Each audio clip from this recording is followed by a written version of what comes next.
In this video, I will show you how to deposit money into Polymarket. So it's fairly simple. To do this, first just go to Polymarket and create or sign into your account. And from there, you then want to go and click on the deposit button. Then here you can choose deposit from, so you can do a crypto transfer, you can connect to an exchange, or you can use a card. Now just select whichever one you want to do. I'll be just transferring crypto since that's the easiest for me and it's instant. So you can just select that. Now from there you can then select the token you want to transfer. So I want to use Solana, so I'll just select Solana. And then for the chain I also want to select Solana. And then you will get your deposit address and you can see the minimum deposit. So what you want to do is just copy the address. Now for you the token and chain may be different. Just select whichever token you own.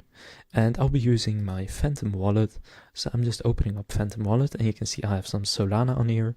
Now if I wanted to send my USDT, then here I would select USDT. And then for the chain type you can see on Phantom wallet, for me it is on the Solana network. So then for the chain I would then select Solana, although that is not available right here, so I would need to convert it. But for now I'll just send Solana on the Solana network. Then go to the wallet that you have your money in. It can be Phantom wallet, it can just be a normal exchange such as Coinbase or Binance, just anywhere where you have crypto.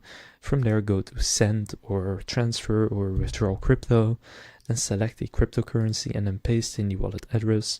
And just make sure that the currency you are sending matches the one you are receiving and also on the same network. Then from there you can choose how much you want to send.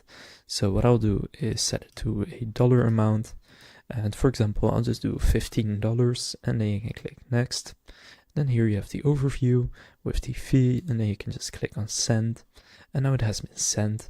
So now I can wait for it to be deposited right here and it will then show up in your cash. Now this can take a few minutes depending on the network that you send it on, but again you can also use your card, for example, if you just want to use normal money. But you can see in the meantime deposit received and processing, and you can now see that apart from the 24-cent fee, it has now been deposited into my account and I can now use it, for example, to buy yes right here, and you now have deposited money on Polymarket. If this video was helpful, please consider leaving a like and subscribing to my channel. With that being said, I will see you in the next video.